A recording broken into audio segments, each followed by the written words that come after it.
Welcome to Cinema Bites, while the world waits for a solution. your go-to for movie recaps in a flash.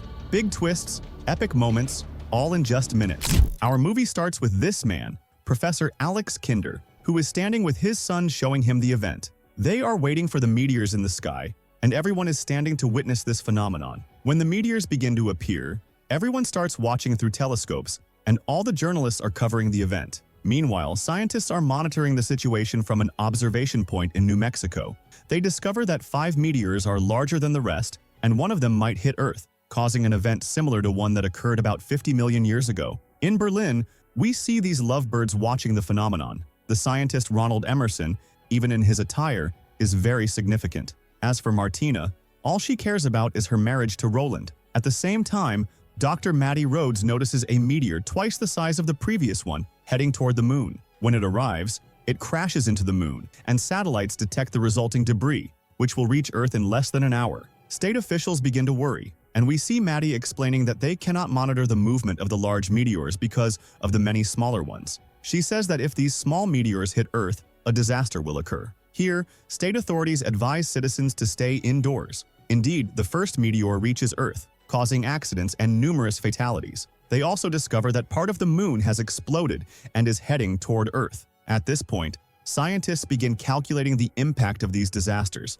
and the president is informed of the entire situation, which becomes much more serious.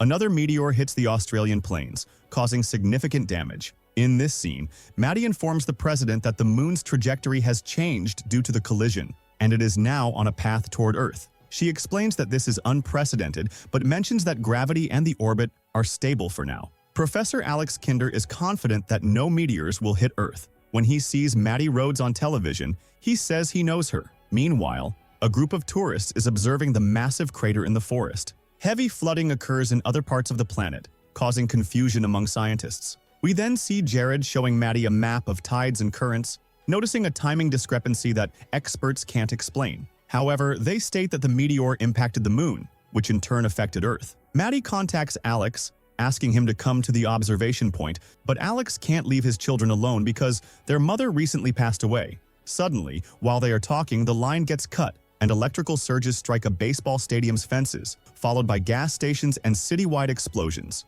People panic, fearing the electricity everywhere, but none of the scientists can explain what is happening. Later, Roland goes to the site of the large crater, finding clear remnants of the meteor deeply embedded in the ground. When Roland pulls out his hammer, it is automatically attracted to the meteor remnants. Even though meteors typically lack magnetic properties, Maddie and Alex search for answers to their questions, such as what is happening to the moon and what is causing the increased electromagnetic waves on Earth. Roland tells the scientists that the meteor consists of remnants of a dead star in space. The collision of the two meteors produced fragments, one of which hit Earth and the other the moon, causing the electromagnetic waves now present. Now, the moon and Earth might come closer together, leading to a natural disaster. Maddie explains to the president that the moon's orbit has shifted from circular to elliptical and is now unstable due to the meteor strike. The president asks Maddie to contact an expert, so she calls Alex. The scientists then move to a larger lab connected to all major space centers and meet the world's top scientists. They soon notice a significant change in the moon's size and an increase in its orbital speed as it gets closer to Earth. They discover that in about 48 hours, all electricity-related systems will shut down. In this scene, Maddie and Alex have dinner together and discuss space, but suddenly the lights explode. They rush to the lab, discovering another wave of electromagnetic activity sweeping the globe, this time stronger and more dangerous. They are shocked by a strange phenomenon in the streets as people and objects begin to float as if gravity no longer exists. They receive images from around the world showing everything: people, devices, cars, and planes floating. Alex explains that an unprecedented and nearly impossible gravitational shift has occurred. He states that the moon's mass is approximately 1/6 of Earth's, but its mass has changed after the meteor collision. According to the law of gravity, smaller masses are attracted to larger ones. Since the moon is now at its closest distance to Earth, this means that electromagnetic waves will stop. At that point, something even more dangerous and powerful will happen, and people must prepare by staying indoors. However, the military authorities do not believe the scientists and propose alternative solutions to the problem. A live broadcast instructs citizens to stay in their homes, turn off all electrical devices, and hide in their basements if possible. Police cars announce these instructions in the streets. When another power outage occurs, people and cars in the streets are lifted into the air. All satellites and communications are disrupted, and television broadcasts show the first disaster in Europe with heartbreaking and terrifying footage. They expect disasters to occur in America as well. The European Space Agency announces that the moon's orbit is narrowing, meaning its impact on Earth will be stronger. Meanwhile, Roland tries to contact Martina, but she has been in a train accident and is unconscious, so she doesn't respond. As time passes, the moon gets closer to Earth, and everyone awaits an impending disaster. Maddie informs the president that the moon will collide with Earth in 39 days. After that, the planet will literally come to an end. Meanwhile, people on the train regain consciousness and begin to escape the chaos. As a result, about 20% of the country remains without electricity. They continue living solely on electric generators. At the same time, the financial situation worsens across Europe. Electromagnetic waves intensity increases. Lloyd decides to take Alexi's children and hand them over to him, ignoring government warnings and leaving. Then, the second wave begins. We see a massive ship lifted into the air, crashing back down so forcefully that it gets completely wrecked, along with cars being thrown up and crashing back to the ground, causing numerous accidents, injuries, and wounds. The passengers are overwhelmed, not knowing whom to help first. The president announces the closure of all stations, airports, and ports, and declares a curfew. Anyone opposing this will be punished. Here, Maddie suggests altering the asteroid's trajectory, calculating that they could redirect it toward the sun instead of Earth. This requires a specific type of rocket, along with extremely powerful explosives, enough to create the necessary force to push the asteroid away. Solar gravity would take care of the rest. However, they don't know where to obtain these rockets. They propose collaborating with the rest of the world to secure the needed resources, but the military authorities refuse cooperation, preferring to execute the plan independently. They suggest launching rockets to blow up the asteroid, leaving only fragments that would cause less damage. However, this approach proves ineffective, ultimately wasting time, as regular rockets can't stop the asteroid. At this point, Alex learns that his children are not at home. Later, we see world leaders convening to find a solution. A state of anger and fear dominates, as no solution has been reached yet. The military authorities proceed with their plan, and the president announces the operation to destroy the asteroid before it reaches Earth, scheduled for that very day. He calls on everyone to unite and stand as one. Meanwhile, Lloyd is with the children and sees the rocket launch. They quickly head to a roadside cafe where Lloyd suffers a heart attack. In this scene, the rocket reaches the asteroid, causing explosions. Strange signals are received, revealing that the asteroid has fragmented, but the collision with Earth will occur 5 days earlier than expected. This marks the complete failure of the military's plan. They set it aside, and Roland comes up with an idea. Noting that the fragmented asteroid's trajectory has shifted, Alex's plan must now be implemented. The goal is to generate a magnetic force from the asteroid to repel the incoming meteor from a distance, allowing the asteroid to be drawn toward the sun until it returns to its original orbit. However, this requires a specific device to be installed on the asteroid, which won't be ready for a month. They demand it be prepared as quickly as possible. Nanotechnology wires are also needed to generate the magnetic force,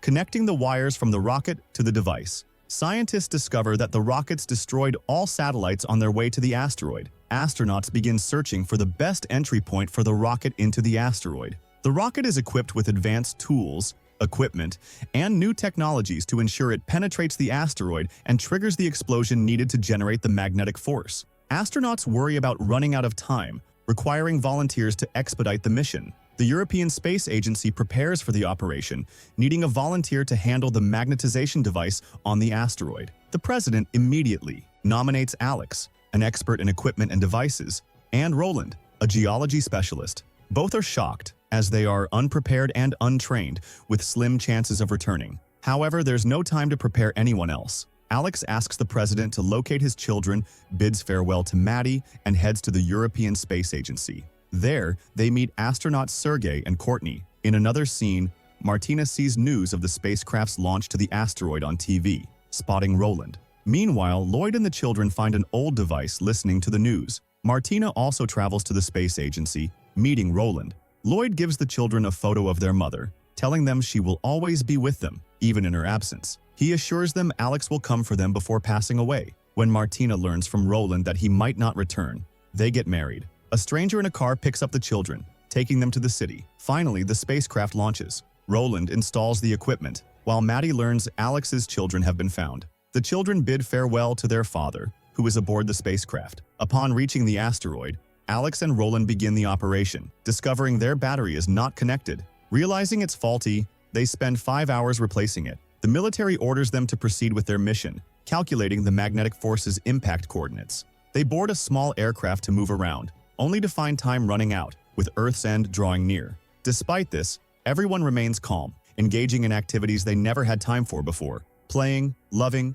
and finding ways to occupy themselves. Finally, the battery is replaced, but the astronauts discover the gap is wider than expected. They're urged to hurry as time is almost up. If they activate the magnetization device prematurely, it could cause a disaster on the asteroid's surface. They have an hour left to activate the device. Once activated, everyone watches and waits for any updates. But suddenly, a malfunction occurs, and the spacecraft loses its balance. The screens shut off, and they can't see anything. After the vision returns, they discover that the astronauts collided with a rock above. At that moment, Roland tries to grab Courtney before she drifts off into space, but he fails to catch her, and she dies. Afterward, Roland talks to Alex and tells him there's something wrong with the equipment, but only 10 minutes remain, and a miracle happens. Roland finally activates the magnetization device and officially starts his mission, directing the rocket toward the moon. At this point, Sergei tells Alex they should leave since there's still time, but Alex refuses and insists they wait for Roland. However, Roland's craft becomes disabled, so he tells Sergei and Alex to leave without him. Sergei activates the spacecraft, and they prepare to depart. At that moment, Roland writes a message on the surface of the moon. As the spacecraft takes off, an explosion occurs. We then see Martina crying as she watches what's happening on the screens. The others go outside to check whether the mission succeeded or not. They find the wreckage of the moon visible in the sky. In this scene, Alex and Sergei's spacecraft arrives, narrowly escaping the disaster. We see the president thanking the team for their efforts and acknowledging that everything went as planned. In the end, the planet is saved, and everyone gathers to celebrate this great victory. They begin a new life, trying to improve themselves and viewing this as a second chance given by life. In the final scene, Maddie and the kids meet Alex at the airport. At that moment, we see the wreckage of the artificial moon in the sky. And that's it. Our movie ends here. Hope you enjoyed it, and see you in the next masterpiece. Goodbye.